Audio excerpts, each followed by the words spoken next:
It's rough. We Damn. not even started the workout. We already have a casualty. It's gonna get bad today, folks. Hey, what's going on, guys? This is Brad with Despite Fitness, and I'm in the garage with my friends. We're gonna get some training going. Dan's already trying to break Tim, so you know it's fun. Dropped a 45-pound plate on his big toe. No big deal. No. Don't blame me. Apparently he doesn't. Apparently he started the big guy outdoing him. Anyhow, so yeah, we're gonna get some training in. Today's a squat day. It is Monday, April 20th, and yeah, we're just gonna kind of get into it. I'm still tiptoeing around with my training because of the injury. Things are feeling a lot better. Been doing my percussion massage, been using my TENS unit, some light movement, jogging, just stuff to get movement and blood flow. So last week I think I squatted like 135 pounds for a couple sets of 10s or 8s or something like that. I may a little bit heavier today, just see how it feels. These guys, I don't know what these guys are gonna be doing, but it'll be fun. We got Brooke here with us. Brooke's gonna do some squatting as well. But she kind of injured herself on a trampoline.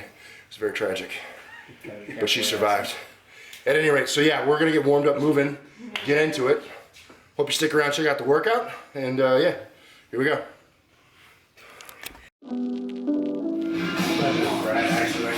Getting bold, going up to 195.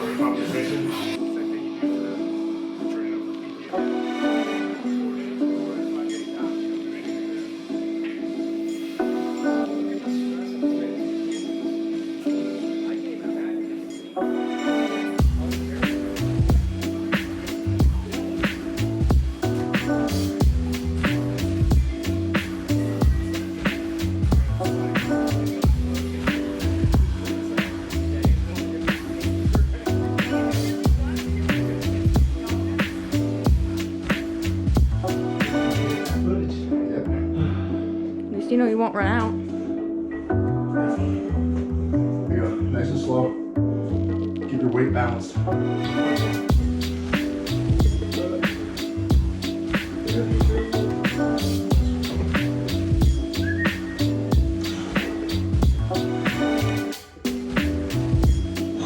You shift to the right. I did.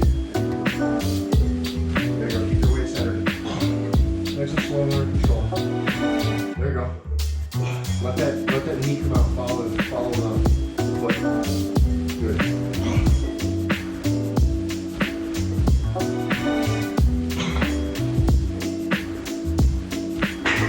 So your right knee, yeah, your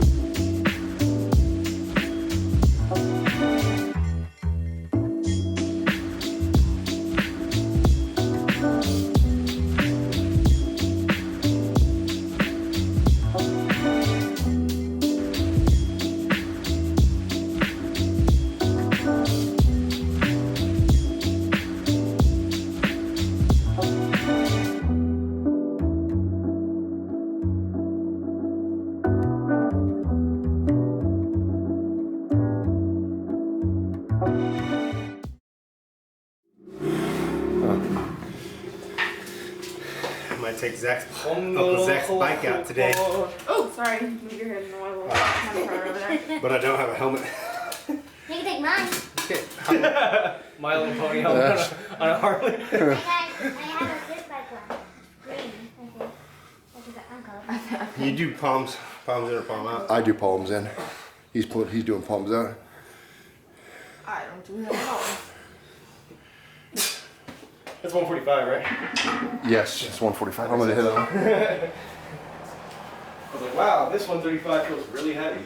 This feels like 10 pounds heavier. That man is correct. Yeah, sir. By my observations, I would say you're right.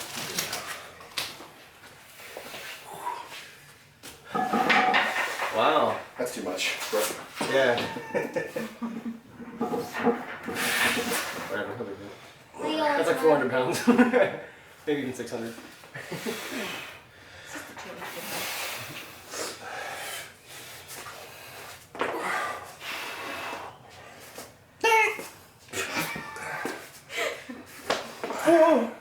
Totally leave that sound effect in.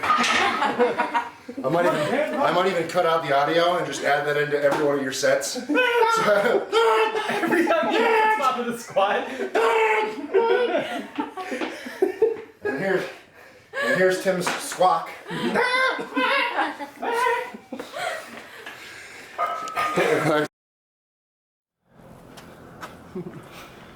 Okay, good. All right, cool. So that's the video. We're gonna close it down there. Got in for some squatting.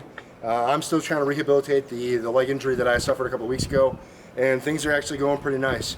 I'm pleased with kind of how I'm recovering, but I'm also staying super light. So, you know, I know that this kind of training isn't super exciting for you guys to see in terms of like what it is that I'm doing, but I hope that it gives you some ideas about how to kind of rehabilitate and recover from your own injuries, and sometimes what you got to do to be able to kind of get yourself back into the game.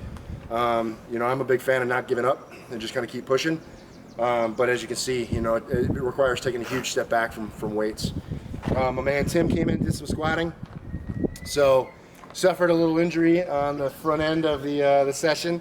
I think Dan had a grudge against him, dropped a plate on his toe. And the end of the session. But yeah, so even despite having kind of a sore toe for the you know, for the squats there, we were working with you know, 195 for you, and we talked about the hip shift stuff, right, and coming down kind of centered. And I made a couple of corrections and some ideas on how you can address that. Like, what did you think of that?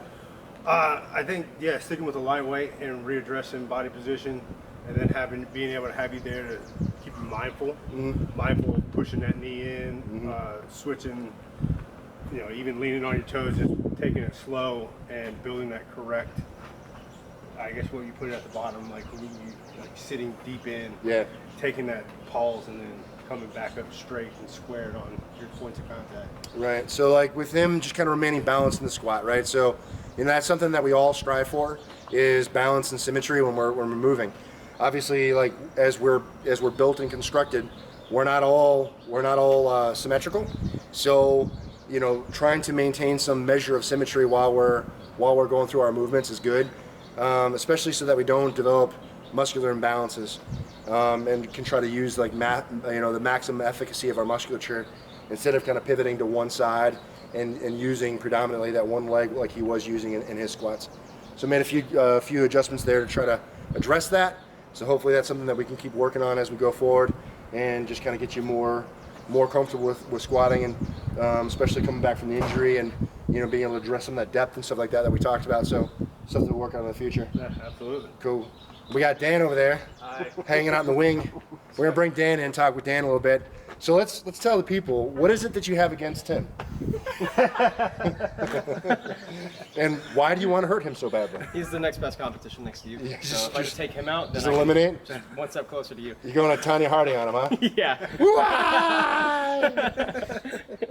Okay, cool. So, all right, we want to take him out at the toe. I got that. Yep. Not the knee, but the toe. Starting small. Start at the base. Just testing. Yeah. Yeah. If you can erode the base, everything else goes to shit. All right, so you were doing some training today too, just Yeah. kind of staying light. Kind of the theme for the day, right? Just kind of keeping it light and easy. Yeah. Any specific reasoning for you, or just kind of just staying with the tone of things? No, I kind of wanted to go light today because I wanted to go through my cues in my squat. I wanted to rehash my breathing technique, my depth, and then generally staying pretty even and not like adjusting to one hip, kind of like the same thing that Tim was doing. And I haven't been able to recover that fast lately, so I think I'm just going to drop it down. Excuse me. Drop it down for a little bit and try to recover while getting my reps in. It's funny that you say drop it down, but that voice kicked up. Big down. Anyway, so it's good. Dan brings up a good point. That's something for you guys to consider, especially if you are in the process of kind of like developing technique. Sometimes it's a good idea to step back from where you are in weight and just reacclimate with the technique, right? And to make sure that you're addressing your technique and doing things appropriately. Even if you are a highly advanced lifter, sometimes it's beneficial to kind of take a step back and do a little bit more technical aspect of the lifting versus trying to go heavy all the time. So that's a good thing to do from time to time, dial it back and see how things are going in terms of that technique form. Yep. Yeah, okay. And then we have Brooke. Brooke's hanging out here. We'll slide over for Brooke here. All right, Brooke. Just taking turns. Just taking turns, rotating through everybody. Want to talk to people and kind of address what we're doing. You know, so in one of the recent videos that I did, maybe it wasn't clear, but people were asking about, you know, you being new to lifting. So to be a little bit more explicit, we are training her right now. She is not super familiar with weight training and things like that. So all of this stuff is new to her. And so today we were working on some squats, and we worked on, you know, your knee position, right? So not let those knees collapse. And then we were also having her squat to a chair. And so really that's just for familiarity and just kind of developing the patterning of squatting, so that she isn't so concerned about not having any support there. Having that chair to sit on gives her that mental security to know that something's back there. Hey, I'm just going to sit down on this thing, versus, you know, just a free squat. I think that many of you could probably remember the first time that you did a full free squat with a, you know, loaded. It can be a little nerve-wracking, right? Because you're coming down to nothing, right? So Especially since I'm not feeling my best right now. yeah, so, you know, she had a little injury on a trampoline, but yeah, so just to give her that sense of security, that's good, right? So it's not hypercritical that she does this, that, or the other right now. It's all about just developing some familiarity and, you know, getting used to what it is that she's doing, and some confidence, right? So getting her with you know, some barbell, get her loaded, and go through range of motion. It develops confidence, develops that pattern for her right now. So for me, I think that's good, and I'm happy with what she did today. So we went through some sets with just the bar, went through some sets with 65 pounds, just doing sets of 10s, and so that's good. I'm happy with that. So we'll probably continue that pattern for now. Again, just developing that familiarity with the movements, and then slowly but surely begin to ramp it up and actually move into a more legitimate structured program. We're actually following a template and have, you know, benchmarks for weights and things that we're looking to hit. Right now, it's all familiarity. So anyway, we'll go ahead and close it down here. If you guys have any questions, comments, or concerns, leave in the chat box below. I'll be sure to respond. I appreciate you guys continue to support me and the channel with the likes, the shares, and the subscribes. I appreciate that a lot. So if you guys have found the channel and joined the channel recently, I'd like to say thank you very much for being here and sticking around. And if you've seen a video or two and haven't joined yet, I wish that you would. It'd be nice to have you stick around for a while. Remember, guys, you got to get in, train to spite. You're either going to find an excuse, or you're going to find a way. And I hope that you guys continue to find the way. Thanks for watching. I'll see you in the next one. Peace. You gonna say later, Dan? Bye. You gonna say later? Bye. Oh, there's the wife. Bye. Oh, purr. Say bye. No. Say bye. No. Say bye. Say bye. I won't do it till you say bye. Hey. What? Say it one more time. I feel like she loves me. Dad, you can get Kaden. She's like, I don't know about that. I literally just got out of the shower, and then they rang the doorbell for this. They took a picture for this too. Okay. Bye. They made me take a picture. Say hi, KK. Hi. Say bye. Hi. I don't know why they couldn't come over here and take a picture.